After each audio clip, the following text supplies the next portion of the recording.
Bienvenue en pleine montagne, je suis actuellement en vacances. Non, pas du tout, derrière moi, c'est le plus grand écran micro LED de Samsung.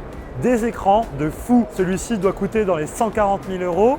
Contraste incroyable, aucun reflet et surtout une luminosité qui booste un max. Bref, ça c'est une des innovations du salon de Berlin, l'IFA, le plus grand salon de tech en Europe. Je vous propose d'aller voir les innovations les plus folles que j'ai pu découvrir ici pendant ces 2 jours. Allez, vous êtes prêts? C'est parti!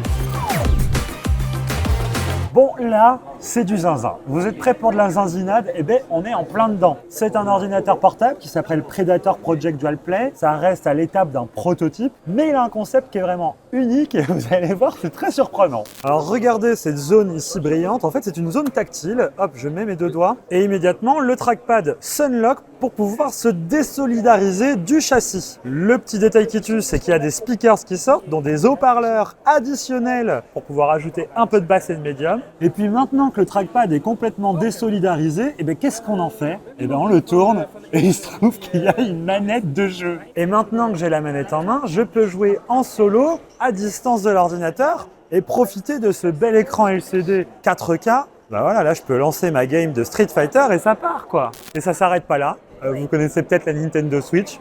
Ça ressemble un peu sans l'écran. Je peux désolidariser ces Joy-Con, on peut les appeler comme ça, clairement tellement ça y ressemble. Et maintenant jouer à 2 joueurs sur le même PC. Bon, il n'y a pas beaucoup de jeux multijoueurs locaux sur PC, mais par exemple, Street Fighter, c'est la meilleure démo qu'ils ont pu trouver ici. Bon, je sais pas après ce que vous en penserez, mais ces 2 Joy-Con que j'ai là, ils sont de plutôt bonne qualité et c'est assez surprenant de voir ça sortir du trackpad, quoi. Donc, à voir si ça arrivera sur un produit fini à la fin. Mais là, ce que nous montre Acer, c'est qu'ils sont capables d'innover sur leur gamme Predator. Assez intéressant, à prendre ou à laisser. Allez, on continue les innovations. Peut-être que vous galérez à entretenir votre piscine. En tout cas, cette marque Wybot, elle fait tout pour vous aider au quotidien. Regardez un peu tous les cailloux que ce robot piscine a pu aspirer. Ça s'est fait en moins de 2 minutes et ça grâce à une caméra et de l'intelligence artificielle. Bon, et puis quoi de mieux que de parler avec Vincent qui représente Wybot en France. D'ailleurs, merci d'être le partenaire de cette vidéo. Parle-moi de ce produit. Quels sont les points forts de la marque côté innovation? Eh bien, écoute, c'est un produit qui renouvelle complètement le style des robots de piscine. Ouais. Bon, d'abord, comme tous les produits de notre gamme, c'est un produit à batterie. Ça, c'est important de le dire parce que le câble, c'est quand même contraignant. Il n'y a plus personne qui utilise le câble. On veut une batterie, on veut quand même avoir de la durée d'utilisation. Donc, même avec sa batterie, il a quand même 3 heures d'utilisation. C'est un produit que j'aime beaucoup parce qu'il est très compact, il est très puissant, il est très agile. Ce produit, il s'appelle Wybot S2. Ouais. S, c'est small. Hein, on a fait comme small, medium, large. Donc tu as 3 tailles. Il y a 3 tailles et tous avec une batterie et qui grandit. Et celui-là, il est relativement petit, donc il peut monter sur les marches, il arrive à monter dans les escaliers, il monte très bien au mur. Ce qui m'a marqué, c'est la caméra qui est à l'avant. Alors il est bourré de capteurs, ce robot, mais effectivement, le capteur le plus impressionnant, c'est la caméra. Ouais. Et pas que la caméra. Derrière la caméra, il y a une carte vidéo, comme une carte de PC gamer, et il y a une intelligence artificielle. On lui a donné des heures et des heures de vidéo et on lui a appris à reconnaître une feuille, à reconnaître un gravier, à reconnaître du sable. Et aujourd'hui, le produit, quand tu le mets dans l'eau, au lieu de devoir passer 1 heure, 1 heure et demie à se balader à moitié au pif dans la piscine, il va faire un tour d'horizon avec sa caméra, il va en quelques minutes aller nettoyer ta piscine.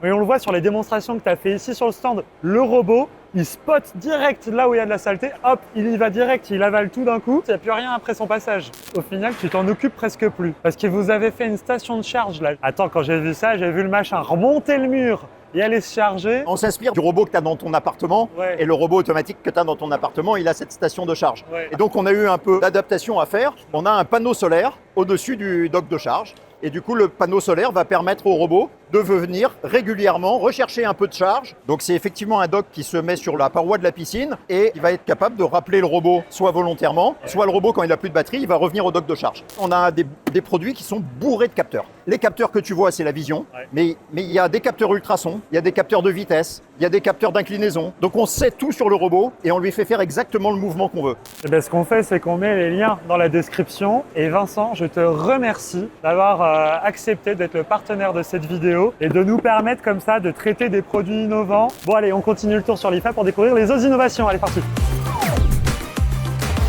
Là, c'est une innovation, les gars, vous n'êtes pas prêts. Vous connaissez Thermomix, vous connaissez toutes ces marques avec des robots qui permettent de cuisiner plus rapidement, plus facilement, un peu tout en un. Eh bien, la marque Tineco, qui est une marque qui fait des smart objects un petit peu originaux, elle vient d'annoncer le Tier 1 Biz. Vous allez voir, c'est complètement fou. La première chose qui est étonnante, c'est cet écran OLED assez immense, tactile, sur lequel on va choisir sa recette. Il y a des centaines et des centaines de recettes qui sont proposées, où toutes les étapes sont décrites. Alors, il nous est demandé de peser des ingrédients différents, donc par exemple du poivron, de l'œuf battu, et de les mettre dans ces récipients pour ensuite les poser dans le bon ordre, directement sur l'appareil. Et c'est parti. Et donc là, sur cet écran, on va pouvoir lancer la recette et immédiatement, regardez, tout est motorisé, c'est ça qui est fou. Le robot va de lui-même hydrater par exemple le fond de la casserole pour pouvoir mettre par exemple de la matière grasse, puisqu'il y a du stock là-dedans dans ce gros conteneur. Et ainsi de suite, il va composer la recette de lui-même. Regardez, là on est direct en cuisson, l'œuf est en train de cuire et le robot, de manière intelligente, regardez comme c'est fou, tac, il ajoute les ingrédients, il secoue le truc pour être sûr que tout est bien parti et la recette se compose de cette manière. Et là, mon omelette asiatique, comme il l'appelle, va se composer d'elle-même et on va avoir quelque chose de, je pense, d'assez succulent avec les ingrédients qu'il y a. Il y a même une petite chambre à vapeur qui permet, hop, d'enlever l'excédent. Ah, les odeurs, je vous dis pas ce que ça donne. Et voilà, et voilà. Venez voir le résultat. Il y a une odeur, j'ai envie de manger là, clairement. Mais en fait, ce que je veux tester en direct, c'est le mode auto-clean. Donc le truc devrait s'auto-nettoyer tout seul. Donc ce qu'il faut savoir, c'est qu'au quotidien, il faut remplir le bac qui est ici avec de l'eau. Donc là, il remplit l'eau, il a fait bouillir à assez haute température. Et voilà, une fois que le robot a fini de laver, plus qu'à le nettoyer dans mon évier. Pour le moment, ça ne va pas être vendu au grand public, mais plutôt à une utilisation pour les entreprises qui veulent faire un peu des démonstrations. Donc c'est vraiment pour le moment du B2B, mais ça devrait arriver dans le grand public, ça c'est sûr. Allez, on continue. Bon alors, petite devinette, est-ce que vous avez une idée de ce que pourrait être cet objet? C'est plat comme une carte de crédit, ça pèse un peu son poids quand même, et ça se plaque à l'arrière d'un smartphone. Bon, si vous n'avez toujours pas deviné, ça s'appelle Plode Note. C'est un petit appareil qu'on va placer secrètement à l'arrière de son smartphone, qui est équipé de 2 micros, et qui va écouter, lorsqu'on déclenche avec le petit bouton, la conversation que vous avez au téléphone ou même avec quelqu'un dans la rue. Le petit Plode Note, il va tout enregistrer et vous retranscrire ça dans l'application et immédiatement vous proposer des résumés générés avec ChatGPT. Donc là, le bouton pour enclencher le Plode pendant l'appel, il se trouve ici. Il y a une petite lettre qui fonctionne après. Et je trouve que c'est presque une des meilleures innovations parce que ici sur l'IFA, il y a des tonnes de marques qui utilisent l'IA. Et là, pour le coup, avoir accès à ChatGPT sur les conversations du quotidien en un clic, je trouve ça vraiment pas mal. Et ce petit format qui s'aimante à l'arrière du smartphone, pas plus épais que 3 cartes de crédit, je trouve ça assez convaincant. Si jamais le côté avoir le smartphone de sortie, ça vous intéresse pas, ils ont sorti ce petit tour de cou qui peut se mettre aussi en bracelet et hop, en une pression longue, le Plode active ses micros et va écouter les conversations, va faire des résumés dans votre app et va vous rappeler ce que vous vous êtes dit. Et l'avantage d'un produit comme celui-ci aussi fin qui se colle au smartphone, pas besoin d'être au haut-parleur, les micros sont suffisamment proches du smartphone pour pouvoir entendre la conversation même si vous n'êtes pas en haut-parleur.